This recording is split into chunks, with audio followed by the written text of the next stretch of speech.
All right, so I'll start this video off with a quick anecdote, stupid story. I have a course online right now.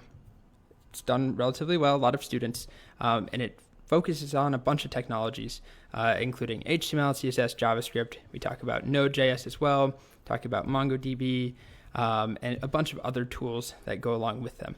And at least a couple times a day, I get comments or questions or people demanding that it should cover PHP or it should cover Ruby, or why doesn't it cover C or Java? And those are valid questions, right? People have reasons for wanting to learn different things. So I'm not trying to diminish their concerns, or I'm not trying to say they shouldn't want to learn those. But there's no way that any course can teach all of those, and there's no reason that it should, because like I said, you only need one, maybe two. So the reason I bring that up is that it's kind of a contentious thing. People, especially students, when people are learning to program, it's overwhelming. Everyone tells you to learn something else. It's very confusing. Do you learn something that's easy to learn because it's easy to learn, or is it better to learn something that's popular and more people are using, even if it means that it's tougher?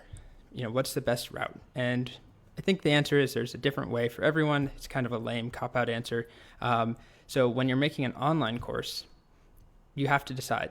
And what I decided for this course is we're focusing primarily on Node, and the typical kind of conventional choice would be PHP. So I want to talk about why I made that decision.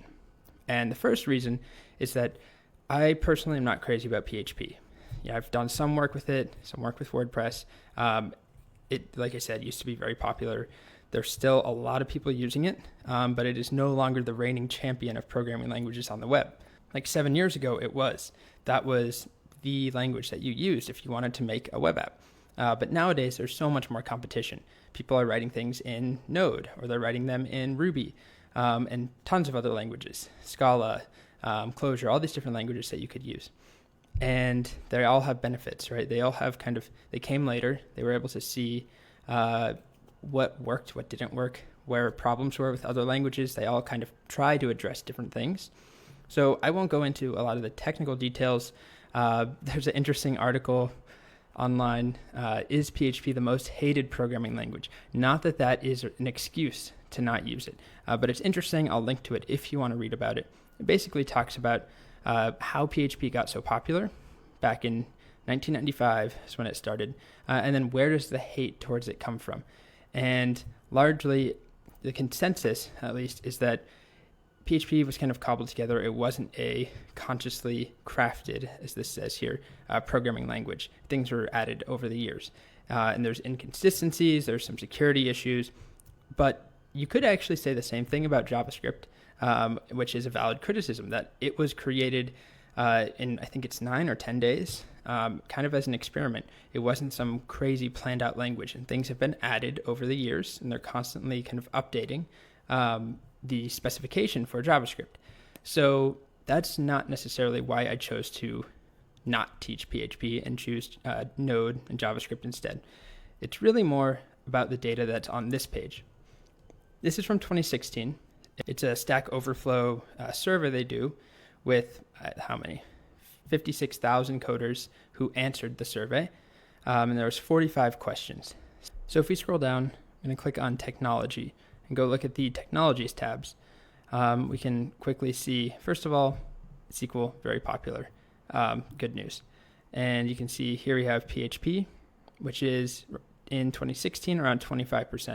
If we go back to 2013, notice that it started at 35%, then went down to 28%, then up a little to 29%, and then down to 25%, so the lowest it's been. So you can see there are charts online that I couldn't find any that were copyright free, essentially, that had a license that I would be able to show you the image, but there are charts online. You can see the decline. It's not a very steep decline, but there's a decline. And at the same time, if we look at Node.js here, which was at 7.5%. Now it's going up to 9.9%, 13%, 17%. It's growing very quickly in comparison to other things around it. And then also, if you take a look, JavaScript is up here as number 1, which is great because Node.js uses JavaScript syntax. It is JavaScript. We'll talk about that if you're not familiar with it. So, if you notice the trends down here, more people use JavaScript than any other programming language. PHP appears to be falling out of favor as Node and Angular emerge. That's kind of the main takeaway trend. And if we scroll down a bit more, we can take a look at the top tech on Stack Overflow. You can see JavaScript up nice and high still. If we look at trending stuff, you'll basically see that it's all JavaScript, well, almost all JavaScript related. React is JavaScript. We've got Node. Nowhere on here is PHP. Now, I don't want to say that you only pick something based off of if it's trendy or not. That's not the point here. The point is more that I picked Node because it is something that will prepare you for the future. And if you want to learn PHP, there are so many options out there. And I didn't want to just make another version of a course that could have been made a couple years ago. I wanted to make the most up-to-date current course. So basically, it's a decision that I made. There is not one answer. You could still make a great PHP and MySQL course today.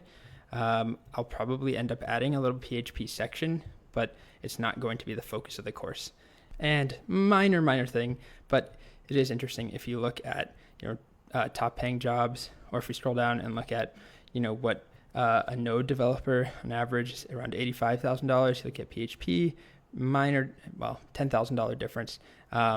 So not that that's why I chose to do that, but it is interesting to see. And then finally, if we look at the correlated technologies, you can see PHP and SQL. There's a tight correlation there, right?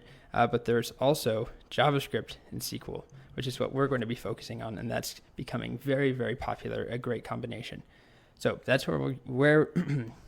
so that's sort of some of the data behind why I picked that, why I came to this decision, if you're curious about it.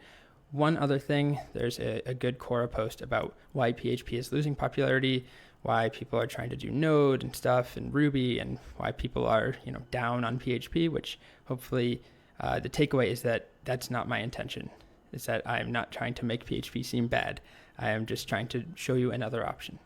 All right, so thankfully this was an optional video. You didn't have to sit through this, and not that you have to sit through any video, but well, we're done with it now. Thanks for sitting through that if you chose to. Next up, we're going to introduce our very exciting, fun project.